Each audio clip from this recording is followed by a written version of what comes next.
Hi welcome back to my channel. ఈరోజు కథ మోగబోయిన ప్రేమ 30వ భాగాన్ని వినిద్దాం. లేదు అని యాపిల్ కట్ చేసి నోటి దగ్గర పెడుతూ, తిను, చాలా పనుంది నీతో, ఇక్కడికొచ్చి ఇంతసేపు అవుతుంది, సరిగ్గా మాట్లాడుకోవడానికే లేదు. తమరేమో ఎప్పుడు ఛాన్స్ దొరుకుతుందా, ఎప్పుడు ఏడుస్తూ ఉందామా అని చూస్తూ ఉంటారు కదా, ఇంకెక్కడ మాటలు వస్తాయిలే నీకు అని తినిపిస్తూనే ముద్దుగా తిరుగుతూ ఉంటాడు. రామ్ తిట్లు ఫ్రూట్స్ రెండూ తింటూ, ఇంకా చాలు, ఎక్కువైపోయాయి, మీరు తినండి అని అంటుంది.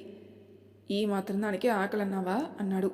ఫ్రూట్స్తో పాటు తిట్లు కూడా తినిపించారు, అందుకే కడుపు నిండిపోయింది అని అనుకుని, చాలు బావా, ఇంకా తినలేను అని కొంచెం ముందుకు జరిగి, ఇది ఓపెన్ చేయొచ్చు కదా, చూస్తాను ఇక్కడ నుండి అని అంటుంది. ఇప్పటి వరకు బయట ఉండి నీ చేతి నెయిల్స్ చూసుకున్నావా? దాత్రి మూతి తిప్పి, నాకు గాలి వేయడం లేదు అని అంటుంది. రామ్ తల పైకెత్తి చూసి కొంచెం ఓపెన్గా ఉన్న రూఫ్ని చూసి మళ్ళీ దాత్రి వైపు చూస్తాడు. దాత్రి దెబ్బకి నోరు మూసేసి రామ్ చేతిలో నుండి ఫ్రూట్స్ తీసుకుని కట్ చేసి నోటి దగ్గర పెడుతుంది. దాత్రిని చూసి నవ్వుకొని నోటి దగ్గర ఉన్న యాపిల్ని అందుకుని తింటూ రెప్ప వేయకుండా దాత్రిని చూపులతో ఇబ్బంది పెడుతూ ఉంటాడు. రామ్ అలానే చూస్తుండడం చూసి, బావా అలా చూడకండి అని అంటుంది. ఇంకెలా చూడాలి, అది కూడా నువ్వే చెప్పు అన్నాడు. ఎలానూ చూడొద్దు అని సిగ్గుపడుతున్న దాత్రిని చూసి, చాలే ఇంకా పక్కన పెట్టు అని అంటాడు. ఏంటి సిగ్గా? కాదు, ఫ్రూట్స్ అని దాత్రి చేతిలో ఉన్న చాక్ ఇంకా యాపిల్ని పక్కన పెట్టేసి మీదకి లాక్కొని, ఏదైనా మాట్లాడు అని అంటాడు.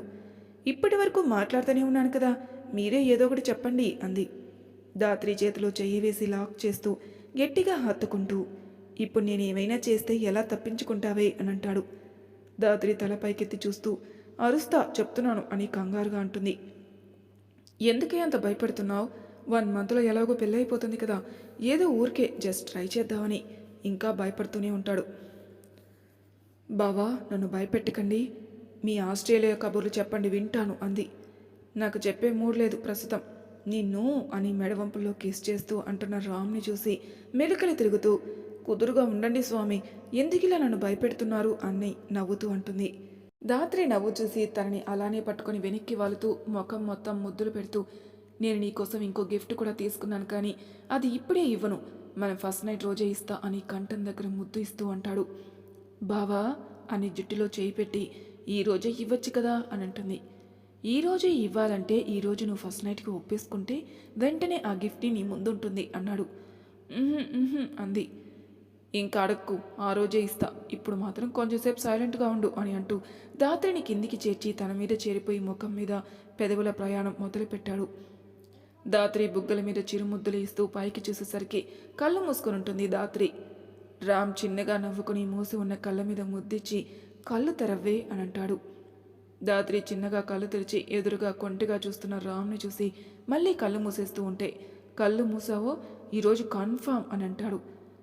మరి మీరు అలానే చూస్తూ ఉంటే నాకు సిగ్గొచ్చేస్తుంది, అందుకే కళ్ళు మూసేస్తున్నాను అంది. ఆహా అవునా, అయినా సరే నువ్వు నా కళ్ళలోకి చూస్తూనే ఉండాలి అన్నాడు. చూస్తాను అని అంటున్న దాత్రిని చూసి, కిస్మీ అని అంటాడు.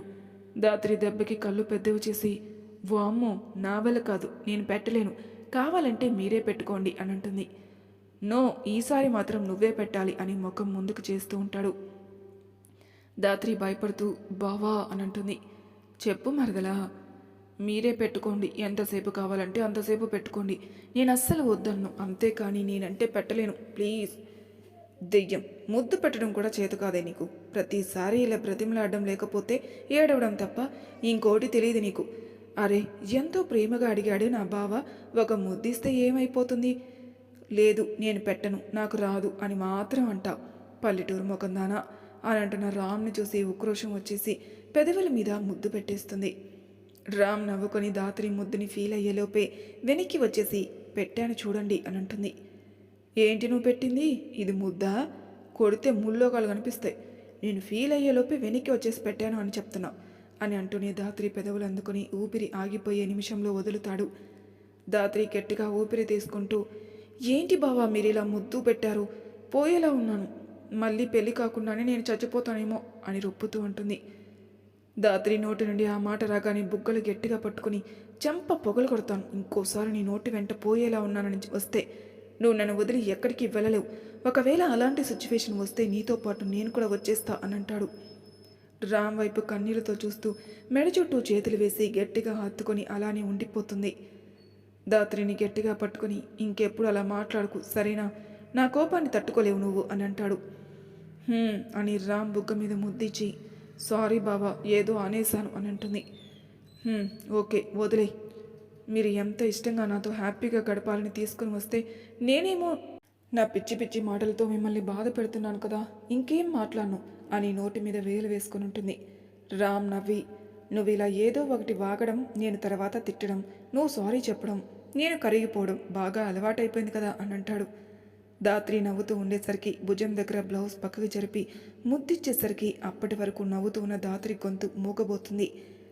దాత్రిని చూస్తూనే భుజం దగ్గర పెదవుల ప్రయాణం మొదలుపెట్టి గుండెల మీద తలపెట్టి అక్కడ చిన్న చిన్న ముద్దులిచ్చి దాత్రిని ఇరకాటంలో పడేస్తాడు.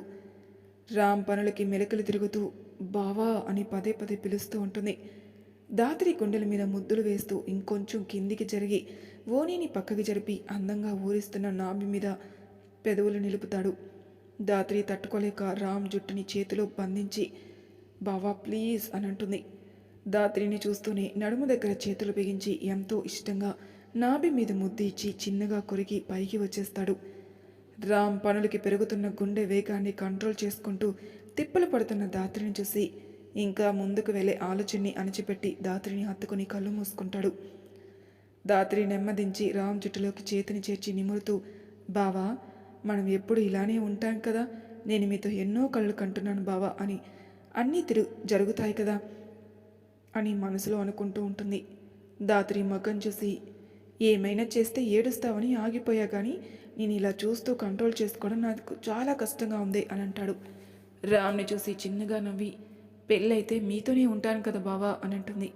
ఉండకపోతే ఊరుకోను కదా, ఇప్పుడు దూరం పెట్టి అప్పుడు పెడితే కొరకేస్తాను, నేనేం పెట్టను అని అంటున్న దాత్రి పెదవుల్ని అందుకుని వీటిల్లో ఏం దాచావే ఇంత స్వీట్గా ఉన్నాయి అని కింద పెదవి పట్టుకొని అంటాడు. ఏం దాచలేదు బావా అని నవ్వుతున్న దాత్రిని చూసి ఏంటోనే పిల్ల చాలా టెంప్ట్ చేస్తున్నావు అని మరోసారి ముద్దు పెట్టుకుని లోపే రామ్ ఫోన్ మోగి చిరాగ్గా ముఖం పెడతాడు రామ్. దాత్రి నవ్వుకుని చూడని బావా ఎవరు చేస్తున్నారో అని అంటుంది. దాత్రి మీద నుండి లేచి ఫోన్ స్క్రీన్ వైపు చూసి కళ్ళు చిన్నవి చేసి కాల్ ఆన్సర్ చేసి ఏంట్రా అని అంటాడు. ఏం లేదు రామ్, ఏం చేస్తున్నావు అని అంటాడు నరేష్. రే నువ్వు నోరు మూసుకొని ఫోన్ కట్ చేయకపోతే ఈరోజు నీకు లాస్ట్ రోజే అవుతుంది. అదేంటో అలా అంటావు? ఓహో అర్థమైందిలే, మా సిస్టర్తో ఉన్నావా, తెలిసి కూడా ఎందుకు అడుగుతావు అని దాత్రిని చూసేసరికి బుగ్గల మీద చేయి పెట్టుకుని టెంట్ జిప్ తీసి కొంచెం బయటికి చూస్తూ ఉంటుంది. దాత్రిని చూస్తూనే ఫోన్ మాట్లాడి కొంచెంసేపటికి పక్కన పడేసి దాత్రిని ఒక్కసారిగా మీదకి లాక్కొని హత్తుకుంటాడు. ప్రశాంత్ ఇంక వెళ్దామా అని అంటున్న నందుని చూసి వెళ్దాంలే తొందర ఏముంది అని అంటాడు. వర్షం వచ్చేలా ఉంది ప్రశాంత్, వస్తే రానివ్వు తడుద్దాం అన్నాడు. ఏంటి అంతలేదు, తడిస్తే జలుబు చేస్తుంది మళ్ళీ. తడిస్తే జలుబు కాకుండా ఇంకేమొస్తుంది నందు? అబ్బచ్చా అవునా, సరే అయితే అని అంటున్న నందుని చూసి నందు చాలా రోజులవుతుంది ఒక కిస్ పెట్టుకుంటా అని అంటాడు. అబ్బా అవునా, అంతలేదు కానీ ప్లీజ్ రా నందు అని ముందుకు వస్తున్న ప్రశాంత్ని చూసి వెనక్కి వెళ్తూ వెళ్తూ చూసుకోకుండా రాయి తగిలి కింద పడిపోబోతుంది నందు. ప్రశాంత్ కంగారు పడి కింద పడిన నందుని పైకి లేపి చేతి మీద వస్తున్న బ్లడ్ని చూసి అయ్యో సారీ నందు, ఇలా అవుతుందని అనుకోలేదు, పద హాస్పిటల్కి వెళ్దాం అని వాటర్ తాగిస్తూ అంటాడు. ఓయ్ హాస్పిటల్కి ఎందుకు, నాకేం పెద్ద ఇంజరీ అయిపోలేదులే, జస్ట్ రాయి తగిలి కొంచెం బ్లడ్ వస్తుంది అంతే. సారీరా అని ఫీల్ అవుతున్న ప్రశాంత్ని చూసి బుగ్గ మీద ముద్దు పెట్టి ఎందుకు ఫీల్ అవుతున్నావు ప్రశాంత్, నేనే ఎక్కువ చేశాను పడ్డానంతే, సింపుల్, ఇంక వదిలే, పద ఇంకో ఐస్ క్రీమ్ తిందాం అని అంటుంది. కనీసం బ్యాండేజ్ అయినా వేయిస్తా పద, ఆ తర్వాత ఐస్ క్రీమ్ తినొచ్చు అని నందు మాట వినకుండా హాస్పిటల్కి తీసుకుని వెళ్ళి బ్యాండేజ్ వేయించి బయటకు వచ్చిన తర్వాత చేతిలో ఐస్ క్రీమ్ పెడతాడు. ఏంటి ఈరోజు మొత్తం కేవలం ఐస్ క్రీమ్తోనే నా కడుపు నింపేస్తావా, బిర్యానీ ఎక్కడా అంది. నువ్వే కదా ఐస్ క్రీమ్ అడిగావు, సర్లే ఇది తిను, తర్వాత రెస్టారెంట్కి వెళ్దాం. సరే వెళ్దాం కానీ ఒకసారి అన్నయ్య వాళ్ళకి ఫోన్ చేయి. ఎందుకు ఫోన్ చేయడం, వాళ్ళని ఎంజాయ్ చేయమని, మనం ఇంటికి వెళ్ళేటప్పుడు ఇన్ఫామ్ చేస్తానులే, తొందరగా తిను వెళ్దాం రెస్టారెంట్కి అంటాడు. సరే అయితే అని ఐస్ క్రీమ్ లాగించి రెస్టారెంట్కి వెళ్తారు. రామ్ డెలివరీ పెట్టిన ఫుడ్ రావడంతో ఫుడ్ పార్సల్ని టేబుల్ మీద పెట్టి ఇంకా బయటికి రాని దేవి గారి రూమ్ దగ్గరికి వెళ్ళి దేవి దేవి తలుపు తీ అని దబదబా బాధేస్తూ ఉంటారు సావిత్రమ్మ గారు. ఫుల్ స్లీప్లో ఉన్న దేవి గారు తలుపు చప్పుడికి ఉలిక్కిపడి లేచి అబ్బా ఈవిడొకటి ప్రశాంతంగా పడుకోనివ్వదు అని తిట్టుకొని తోలుతోనే డోర్ ఓపెన్ చేస్తుంది. దేవి గారు వాలకం చూసి, ఏంటి దేవి, పొద్దున్నుంచి పడుకునే ఉన్నావా, కనీసం టిఫిన్ కూడా చేయలేదు అని అంటారు. నేను ఫుల్గా తినేసే పడుకున్న, ఆ విషయం ఎవరికీ తెలియదు కదా అని అనుకుని అమాయకంగా ఫేస్ పెట్టి, టిఫిన్ చేద్దామని వచ్చా అత్తయ్య గారు, కానీ దాత్రి ఏదో పనిలో ఉండి తర్వాత దోశలు వేస్తా అంది, అందుకే ఇంకా తినకుండా పడుకున్నాను. అసలే నైట్ సరిగా నిద్రలేదు, పైగా టిఫిన్ చేయకపోవడంతో కళ్ళు తిరిగినట్టయి నిద్రపోయాను అత్తయ్య గారు అని అంటుంది. ఏంటి, దాత్రి నీకు టిఫిన్ తర్వాత ఇస్తానందా? అవును అత్తయ్య గారు అని అంటున్న దేవి గారిని అనుమానంగా చూస్తూ, సర్లే దేవి, ఇప్పుడు భోజనం చేద్దురా, రామ్ భోజనం ఆర్డర్ పెట్టి తెప్పించాడు అని అంటారు. అదేంటి అత్తయ్య గారు, దాత్రి వంటలు చేయలేదా? చేయడానికి అది ఇంట్లో లేదులే. ఏంటి, కొంపదీసి మార్నింగ్ నేను చేసిన డ్రామాకి నా కొడుకు దాన్ని బయటికి గెంటేశాడా అని లోపల హ్యాపీ అయిపోతూ, ఎక్కడికి వెళ్ళింది అత్తయ్య గారు, ఒక్కటే అని అంటుంది. ఒక్కతే ఎక్కడికి వెళ్తుంది, రామ్ తీసుకుని వెళ్ళాడు బయటికి సరదాగా తిరిగి వద్దామని, నందుని కూడా తీసుకుని వెళ్ళారు, సాయంత్రం వస్తారట. దేవి గారికి ఒక్కసారిగా కోపం వచ్చేసి అప్పుడే తిరుగుళ్ళు మొదలు పెట్టేశారు. నాకొక్క మాట కూడా చెప్పలేదు అని అనుకుని, నందు కూడా వాళ్ళతో వెళ్ళిందా, పోనీలే అత్తయ్య గారు, సరదాగా తిరిగి రానివ్వండి, ఎప్పుడు బయటికి వెళ్ళరు కదా అని వినయంగా అంటారు. అందుకే వెళ్ళారులే, రాదేవి, తినేసి మళ్ళీ పడుకో అని టేబుల్ దగ్గరికి వెళ్తారు.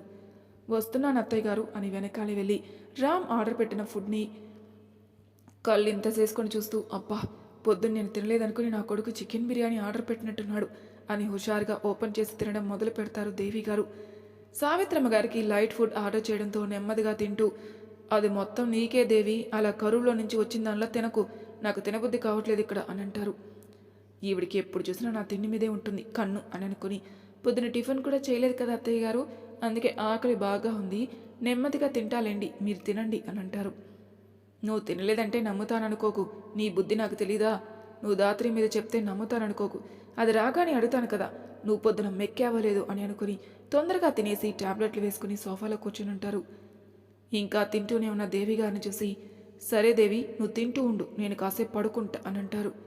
సరే అత్తయ్య గారు, పడుకోండి అని బిర్యానీ మీద దండయాత్ర మొదలుపెట్టి మొత్తం తినేసి అన్నీ అక్కడే వదిలేసి రూమ్లోకి వెళ్ళిపోయి తిన్నది అరిగేదాకా అటు ఇటు దొర్లుతూ కొంచెంసేపటికి చక్కగా నిద్రలోకి జారుకుంటారు. దాత్రిని హత్తుకుని, ఏంటి, ఏం చూస్తున్నావు అంత ఇంట్రెస్ట్గా అని అంటాడు.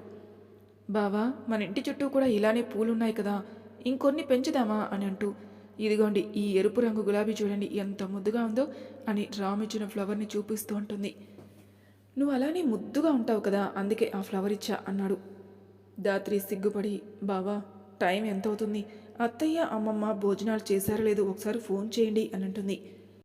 నువ్వు ఇంట్లో ఉన్నా బయట ఉన్నా ఒకటే దూత దయ్యం అని తిట్టి వాళ్ళ నానమ్మకి కాల్ చేసి కొంచెంసేపు మాట్లాడి పెట్టేస్తాడు.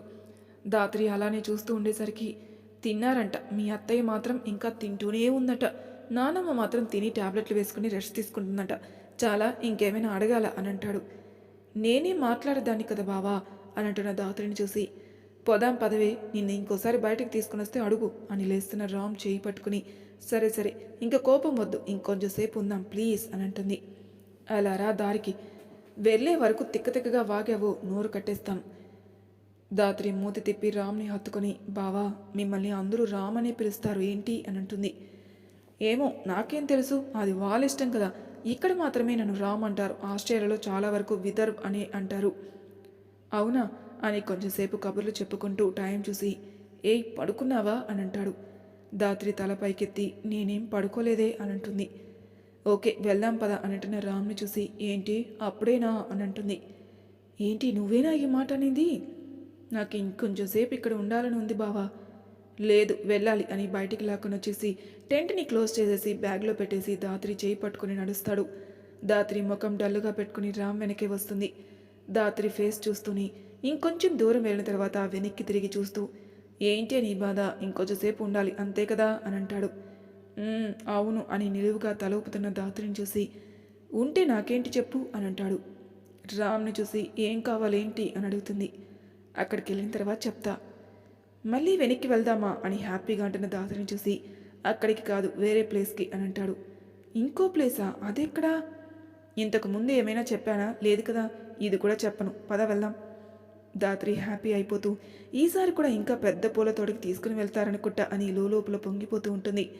దాత్రిని చూసి నవ్వుకొని తన్ని పట్టుకుని నడుస్తున్న రామ్ని చూసి, బావా ఇంకా ఎంతసేపు నడవాలి, కాళ్ళు నొప్పులు వస్తున్నాయి అని అంటుంది. అందుకే తినమని చెప్పేది. గట్టిగా 10 నిమిషాలు కూడా అవ్వలేదు మనం స్టార్ట్ అయ్యి అప్పుడే తమరికి కాళ్ళు నొప్పులు వచ్చేస్తున్నాయి. నేను మామూలుగా అయితే ఫాస్ట్గానే నడుస్తాను బావా, కానీ ఇక్కడ చూడండి నేల ఎలా గుంటలు గుంటలుగా ఉందో. ఇదేమైనా రోడ్డా క్లియర్గా ఉండడానికి? సిటీకి చాలా దూరంలో ఉన్న చిన్న ఫారెస్ట్ ఏరియా అని అంటాడు. "ఆ, అంటే అడివా?" అని టెన్షన్ పడుతున్న దాత్రిని చూసి, ఉఫ్, అలాంటి ప్లేస్కి నిన్ను తీసుకుని వెళ్ళి నేను తిరిగి వద్దామని అలాంటివి కాదు. జస్ట్ చిన్న చిన్న ప్రాణులు ఉంటాయి అంతే. వెళ్తే తెలుస్తుంది కదా, నువ్వే ఎగిరి గంతులేస్తావు అని అంటాడు. ఏమో బావా, అడవిలో సింహాలు పులులు అన్నీ ఉంటాయి కదా, అందుకే భయం వేస్తుంది అంది. ఎందుకే భయం? అలా ఉంటే ఇంత డేరింగ్ పర్సన్ని తీసుకుని వెళ్ళను కదా. అయినా నీకు చెప్పడం నా బుద్ధి తక్కువే. ఇంతకు ముందులానే సర్ప్రైజ్ చేసినా బాగుండేది. డ్రామ్ ఉండగా తనకేం భయం అని అనుకుని, సరే వెళ్దాం, నేను ఎప్పుడు ఇలాంటివి చూడలేదు కదా, పొరపాటున సింహం వచ్చినా దాన్ని భయపెట్టేద్దాం అని అంటుంది. దాత్రిని కింద నుండి పై వరకు ఒక చూపు చూసి, భయపెట్టేస్తావు నువ్వు, సరే పద అని వాళ్ళు వెళ్లాల్సిన ప్లేస్కి వెళ్తూ ఉంటారు. మరి తర్వాయి భాగంలో ఏం జరుగుతుందో నెక్స్ట్ ఎపిసోడ్లో తెలుసుకుందాం. అంతవరకు నా ఛానల్ సబ్స్క్రైబ్ చేయని వాళ్ళు ప్లీజ్ సబ్స్క్రైబ్ చేసుకోండి, లైక్ చేసి షేర్ చేయండి, మీ అభిప్రాయాలు నాకు కామెంట్ రూపంలో తెలియజేయండి. Thank you for listening.